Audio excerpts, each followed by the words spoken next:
வணக்கம் உறவுகளே. எல்லாரும் எப்படி இருக்கீங்க? நல்லா இருக்கீங்களா? எல்லாரும் வாழ்க்கையும் அமைதியும் நிம்மதியும் கிடைக்கட்டும்னு இறைவனை வேண்டிக்கிறேன். இதுவரைக்கும் எனக்கு துணை நான் மட்டுமே கதையோட பார்ட் 7 பார்த்துருக்கோம். இப்போ பார்ட் 8 பார்க்க போகிறோம். இதுவரைக்கும் என்ன பார்த்துட்ருந்தோம், நிக்கோலுக்கும் கவிக்கும் உள்ள உறவு எப்படி போயிருக்கு, அதை கவி அக்செப்ட் பண்ணுவாரா மாட்டாரான்னு எனக்கு தெரியல. அதோடு முடிஞ்சிருக்கு. அது மட்டும் இல்லாமல் இன்றைக்கி ஸ்வீட்டி அங்கே அங்கே விளையாட வந்திருக்க, அந்த கேமில் கலந்துக்க வந்திருக்க எல்லாரையும் கூட்டிக்கிட்டு அவங்க காட்டுக்குள்ளே போக பிளான் பண்ணியிருக்காங்க. இன்றைக்கான கேம் யார் யார் வாழ்க்கையில் என்னென்ன நடக்குதுன்னு பார்க்கலாம். கேம் எப்படி சக்ஸஸாக முடியுதான்னு பார்க்கலாம். வாங்க பார்க்கலாம். கதைகளின் இளவரசியிலிருந்து நான் உங்கள் ஏஎஸ். காட்டுக்குள்ளே போயிட்டு இருந்தாங்க. எல்லாரும் 2 டீமும் தனித்தனி கலர் பேண்ட் கையில் போட்டிருந்தாங்க. ரெட் டீம் ரெட் கலர் பேண்டும், ப்ளூ டீம் ப்ளூ கலர் பேண்டையும் கையில் போட்டுட்டு இருந்தாங்க. அதே மாதிரி எல்லாரும் சேஃப்டி பேக் எல்லாரும் கொண்டு வந்தாங்க. அதை அவங்களோட ஷோல்டரில் போட்டிருந்தாங்க. ஸ்வீட்டி எல்லாருக்கிட்டே சொல்கிறாங்க, பயப்பட தேவை கிடையாது, எல்லாமே ரொம்ப செக் பண்ணி தான் பாதுகாப்பாக தான் இருக்குது.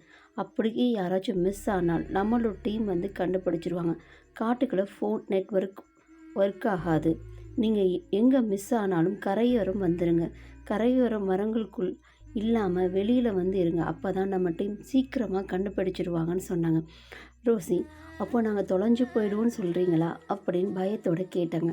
இல்லை மேடம், முன்னதாகவே நாங்கள் எல்லாத்தையும் சொல்லிக்கிறோம் அப்படின்னு ஸ்வீட்டி சொன்னான். பயத்துடன் நடந்து போனார் ரோஸ். அவங்களுக்கு ஆறுதலாக கூடவே போனார். பார்ப்பை அவன் டீமில் உள்ள எல்லாரையும் பத்திரமாக கூட்டிகிட்டு போனான். நடுக்காட்டுக்குள்ளே நடந்து போயிட்டு இருந்தாங்க. அப்போது பயங்கரமான ஒரு சத்தம் கேட்டது. ஒரு யானை மதம் பிடித்து இருந்தது.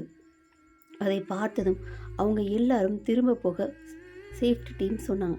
அதை பார்த்த உடனே சேஃப்டி டீம் திரும்ப எல்லாரும் போங்க அப்படின்னு சொன்னாங்க. எல்லாரும் வேகமாக நடந்து போனாங்க. ஆனால் அந்த யானை அவங்கள பார்த்துருச்சு. துரத்தவும் ஆரம்பிச்சிடுச்சு. சேஃப்டி டீம் அவங்கள பக்குவமாக கூட்டிகிட்டு போக பார்த்தாங்க. அங்கேருந்து கொஞ்சம் தள்ளி போக அவங்கள முயற்சி செஞ்சாங்க. ஆனால் அவங்களால முடியலை. தனித்தனியாக பிரிஞ்சு ஓட ஆரம்பித்தாங்க. தாராவால் சுத்தமாக ஓடவே முடியல. அவளுக்கு மூச்சு வாங்க ஆரம்பிச்சிருச்சு. ரோஸ் கூட ஓடி போயிட்டான். கவி வேறு பக்கமாக ஓடி போனான். அவன் பின்னாடியே நிக்கோலும் போயிட்டான். மற்றவங்க எல்லாம் சேஃப்டி டீம் சேஃபாக ஆக்கிக்கிட்டாங்க. எல்லாரும் இருக்காங்கன்னு செக் பண்ணும்போது தான் எல்லாரும் இருக்காங்கன்னு செக் பண்ண ஸ்வீட்டி சொன்னான். ஆனால் கவியும் நிக்கோல் தாரா 3 பேரும் மிஸ் ஆகிட்டதாக தெரிஞ்சது. ஸ்வீட்டி ரொம்ப பதற ஆரம்பிச்சிட்டான். தாராவுக்கு இந்த மாதிரி அனுபவம் எதுவுமே கிடையாது. சேஃப்டி டீம் எல்லாரையும் போய் தேட சொன்னான். மில்க் நானும் போகிறேன்னு சொன்னான். ஸ்வீட்டி, வேண்டாம் சார், எல்லாரும் காணாமல் போயிட்டா என்னால் ஒன்றும் பண்ண முடியாது. நீங்கள் எங்கள் கூட தான் இருக்கணும், நீங்கள் எங்கேயும் போகக்கூடாது சார், ப்ளீஸ். எனக்கு ஸ்வீட்டியை தேடுறதுல எனக்கு தாராவை தேடுறது வெறும் பாடாக இருக்குது. அவள் பாவம், அவளுக்கு இந்த அனுபவமே கிடையாது சார், ப்ளீஸ் எங்கேயும் போயிடாதீங்க, யாரும் எங்கேயும் மூவ் ஆகாதீங்க அப்படின்னு சொன்னாங்க. ஸ்கை அப்படியே யாருக்கும் தெரியாமல் தாராவை தேட போயிட்டான். கொஞ்சம் யாரும் கவனிக்காத போது அங்கேருந்து விலகி ஓட ஆரம்பித்தாள். ஓட முடியாமல் தாரா ஒரு இடத்துல மரத்துக்கு கீழே உட்காந்துட்டாள். ஏன்னா அவளுக்கு ஏற்கனவே உடல்நிலை செய்யுது. அவள் இதயமும் பலவீனமாக இருக்குது. அப்படி இருக்கும்போது அவளால் வேகமாக ஓடவும் முடியாது. அப்போது உட்காந்த இடத்துல ஒரு 10 அடி நீளமுள்ள ஒரு பாம்பு அவள் பக்கத்திலே படுத்திருந்தது. பார்த்துட்டு அதை பார்த்து கத்தி இன்னும் பயந்து அவள் ரொம்ப வேகமாக ஓடிப்போனான்.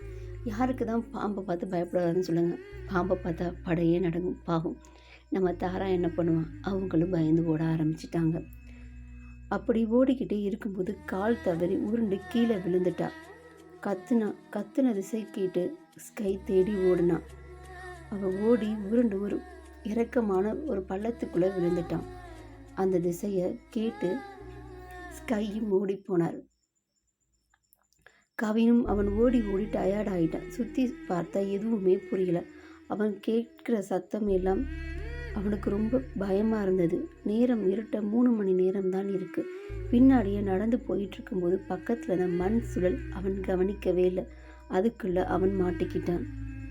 அந்த மண் சுழல் பின்னாடியே நடந்து வரும்பொழுது அவன் சுற்றி பார்த்து அங்கே ஒரு வித பயம் அவனுக்குள்ளே ஏற்பட்டது. அங்கே மிருகங்கள் ஏற்படுத்துகிற ஒலி, பறவைகள் ஏற்படுத்துகிற ஒலி, ஒரு சத்தம் எல்லாம் அவனுக்கு ரொம்ப பயத்தை ஏற்பட்டு அவன் பின்னே நடந்து வர வர கீழே இருக்க புதக்குழி பார்க்காம அவன் உள்ளே விழுந்துட்டான். அவன் கத்துனதனை யாருக்கும் கேட்கவில்லை, யாரும் வரவில்லை. அவன் உடல் முக்காவாசி உள்ளே போயிடுச்சு. கத்தி கத்தி அவன் வாய்தான் வலிச்சதை சில காப்பாற்ற யாருமே வரல. சரி, நம்மளை மரணம் நெருங்கி விட்டது அப்படின்னு அவன் மனசுக்குள்ளே தோண ஆரம்பிச்சிருச்சு. வாழ்ந்த வாழ்க்கையெல்லாம் ஒரு முறை அவன் நினைவில் வந்தது. இரு கண்களையும் சுத்தமாக மூடிக்கொண்டான். நிக்கோலின் முகம் கண்முன்னே தோன்றியது. இவன் நிக்கோல் என்று ஒரு முறை இவன் நிக்கோல் என்று ஒரு முறை சொல்லி பார்த்தான். ஒரு முறை நிக்கோல் அப்படி என்று கூப்பிட்டான். ஆமாங்க, எல்லாருக்குமே நம்ம வாழ்க்கை இதோட முடிய போதுன்னு தெரிஞ்சிச்சா ஒரு பயம் வரும்ல. பயம் வரும்போது அப்போ தான் நம்ம ஆள் மனசில் யார் இருக்கா, நம்ம மனசில் நம்ம யாரை அதிகமாக நேசிக்கிறோம், நம்ம யாரை பார்க்க விரும்புகிறோம், அப்போ தாங்க தெரியும். இந்த மாதிரி சூழல் நிறைய பேர் வாழ்க்கையில் கண்டிப்பாக நடந்திருக்கும். ஒரு தடவை எனக்கும் அப்படி தான் ரொம்ப உடம்பு முடியாமல் போயிடுச்சு. இனிமேல் வாழ்க்கையில் அவ்வளோதான் அப்படின்னு நினைக்கும்போது எனக்கு தோணுது என் அம்மாவோட முகம் மட்டும்தான். என் அம்மாவை பார்க்கணும் அப்படின்னு எனக்கு தோணுச்சு. அந்த மாதிரி எல்லாருக்கும் அந்த மாதிரி தோணும். தூரத்தில் கவி என்று நிக்கோல் கத்தும் குரல் கேட்டது. பயத்திலும் தவிப்பிலும் அந்த குரல் இருப்பதை இவன் உணர்ந்தான். கவி உணர்ந்தான்.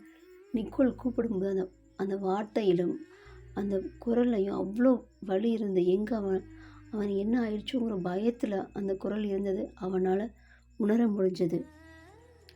கவி பதிலுக்கு நிக்கோல் என்று கூப்பிட்டான். அதுக்குள் கழுத்து வரை மூழ்க தொடங்கினான். நான் புதக்குலையில் மாட்டிக்கிட்டேன், சீக்கிரம் முடிந்தால் என்னை காப்பாற்று என்று கூறினான். நான் புதக்குலையில் மாட்டிக்கொண்டேன், சீக்கிரம் முடிந்தால் என்னை காப்பாற்று என்று கூறினான். எங்கே இருக்கிறார் கவி? நான் இதோ வந்துவிட்டேன். ஓடி வந்தான். ஆனால் அவனுக்கு அது எங்கிருக்கிறது என்று தெரியவில்லை. குரல் மட்டும்தான் அவனுக்கு கேட்குதே தவிர அவன் எந்த இடத்துலேருந்து சத்தம் வரும் தெரியல. ஆனால் அவன் இருக்கும் இடத்தை நெருங்குவதற்கு அவன் முழுமையாக மூழ்கிவிட்டான்.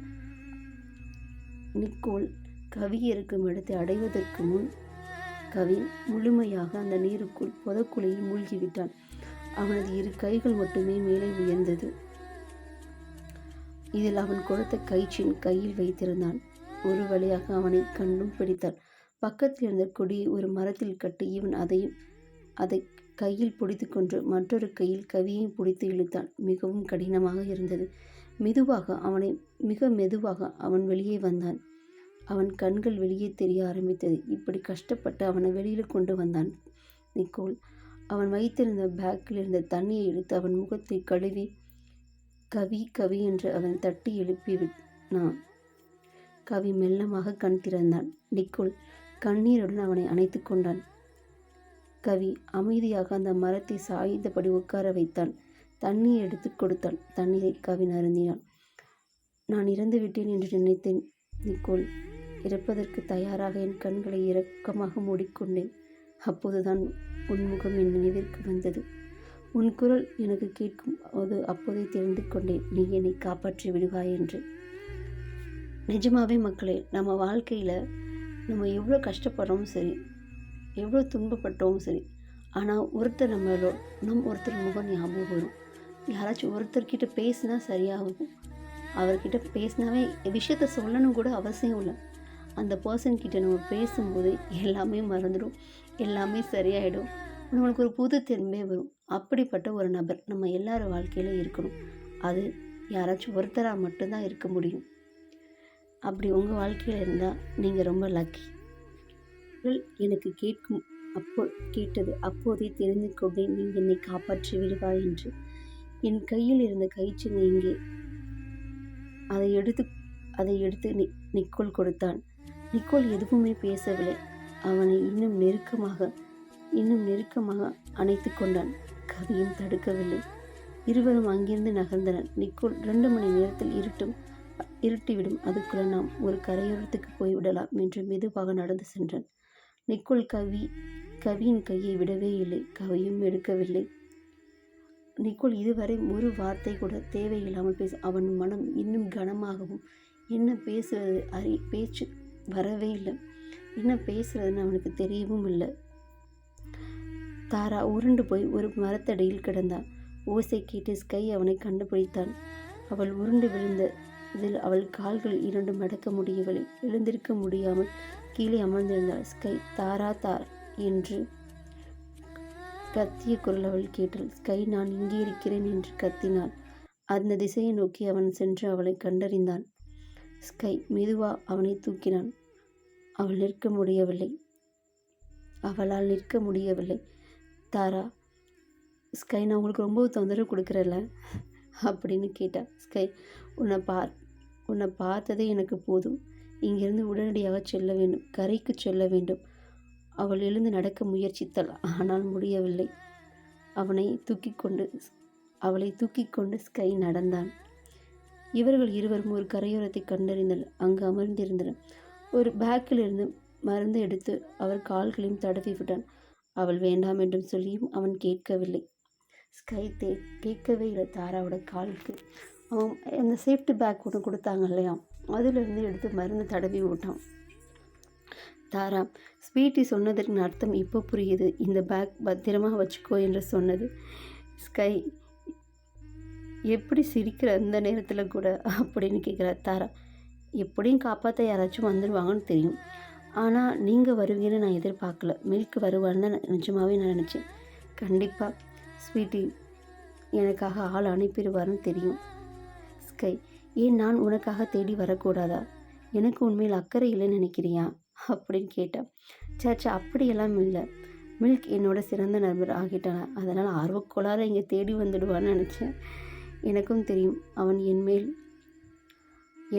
தெரியும் அவனுக்கு உன்மேல் நிறைய அன்பு இருக்குது, அக்கறை இருக்குது. அது ஏன்னு தெரியல. மில்க் பற்றி பேசவும் ஸ்கை கொஞ்சம் முகம் மாறுச்சு. தாரா, ஸ்கையின் லைஃப்பில் நான் உங்களை மறக்கவே மாட்டேன். மிக்க நன்றி. பரவாயில்ல. அந்த தங்குற பக்கத்தில் தங்கி ஏற்ற மாதிரி ஒரு இடம் ரெடி பண்ணாங்க. எல்லாமே அவங்க கொண்டு வந்த பேக்கில் இருந்தது. தாராக்காக அவள் சாப்பிட பேக்கில் வச்சுருந்ததை கொடுத்தா. அமைதியாக உட்காந்து இப்போ கால் இப்படி இருக்கு, பரவாயில்ல இப்போ பரவாயில்ல அப்படின்னு சொன்னான். தாரா, எனக்காக வந்ததுக்கு நல்லதான் சொல்லுவார். தாரா, இல்லை ஒருத்தருக்காக வந்தது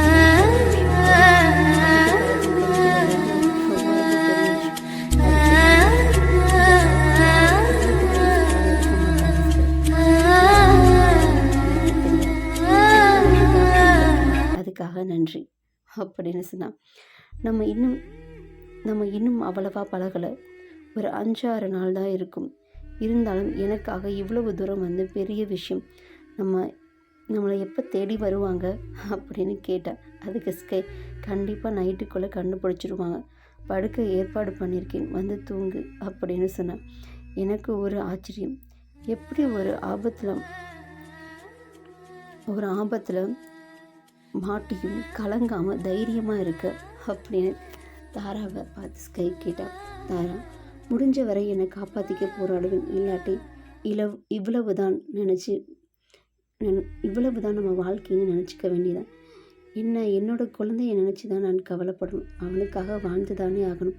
அதுக்காகவே நான் போராடி தான் ஆகணும். அதனால் கலங்க மாட்டேன். எவ்வளவோ கடந்து வந்துட்டேன். இதையே கடக்க மாட்டேன்னு ஒரு தைரியம்தான். எவ்வளவோ கடந்து வந்துட்டேன், இதை கடக்க மாட்டேனாங்க ஒரு தைரியம்தான் எனக்குள்ள. ஸ்கை அவளை ஆச்சரியமாக பார்த்தான். தாரா, இந்த இடம் ரொம்ப பிடிச்சிருக்கு. எவ்வளோ அமைதியாக இருக்குது பாருங்க. இந்த மாதிரி இடத்துல லவ்வர்ஸ்லாம் வந்திருந்தாங்கன்னா ரொம்ப நல்லாவே இருந்திருக்கும். தனிமையும் இனிமையும் இருக்கும் அப்படின்னு சொன்னான். ஸ்கை, தாரா, ஒன்று கேட்கவா? கேளுங்க. நீங்கள் உங்கள் கனவை ரொம்ப மிஸ் பண்ணுறீங்களா அப்படின்னு கேட்டான். தாரா சிரிச்சுக்கிட்டே, அப்படியெல்லாம் எதுவும் இல்லை. ஆரம்பத்தில் கொஞ்சம் கஷ்டமாக தான் இருந்துச்சு. அப்புறம் பழகிடுச்சு. கடினமான சூழலை சந்திக்கும் போது தான் நம்ம இன்னும் உறுதியாக மாறுவோம். பிரிவுகள் கஷ்டமாக தான் இருக்கும்.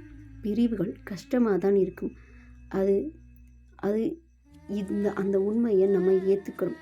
அந்த உண்மையை நம்ம ஏற்றுக்கிட்டோன்னா அமைதியாச்சும் கிடைக்கும். அதே மாதிரி தான் ஒரு கரையோரத்தில் நிக்கோலும் கவியும் வந்து சேர்ந்தாங்க. கவி குளிச்சுட்டு வெளியே வந்தான்.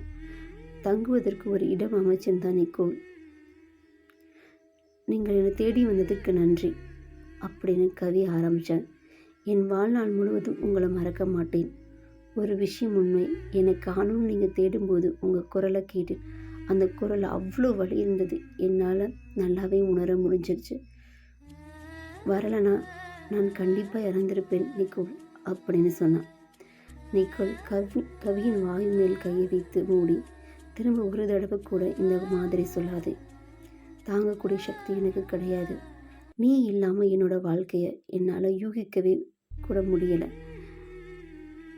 நான் பதறினது துடித்தது எனக்கு மட்டும்தான் தெரியும். உன்னை இழந்து விடுவேன் என்ற பயம் என்னை மரணத்திற்கும் கொண்டு போக செய்தது.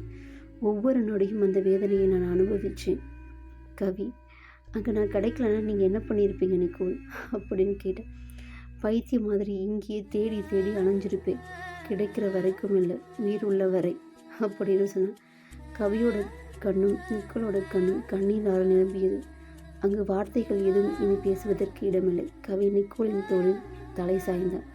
நிக்கோல் தலையும் முத்தமிட்டான். கவி தடுக்கவும் மறுக்கவோ இல்லை. மௌனமான ஒரு புன்னகை. தாரா, ஸ்கை உங்களோட லவ்வரை நினச்சி நீங்கள் வருத்தப்படுறீங்களா? கண்டிப்பாக ஸ்கை, கண்டிப்பாக. அதிகமாக நேசிச்சேன். அவளை இன்னமும் எனக்குள் இருந்துக்கிட்டே தான் இருக்கா. அவளுக்கான நேரம் என்னால் ஒதுக்க முடியவில்லை.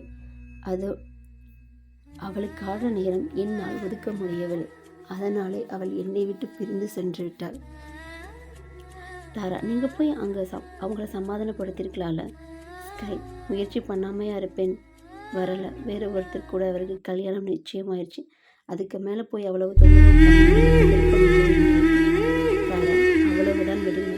அவங்க நல்லா இருந்தால் சந்தோஷமாக இருந்தாலே போதும். நம்ம நிம்மதியாக இருக்கலாம். அவங்களுக்காக அவங்களுக்குன்னு ஒரு லைஃப் வந்துட்டாங்க. அவங்க பார்த்துப்பாங்க. நீங்கள் உங்களை பற்றி யோசிங்க. உங்களுக்கு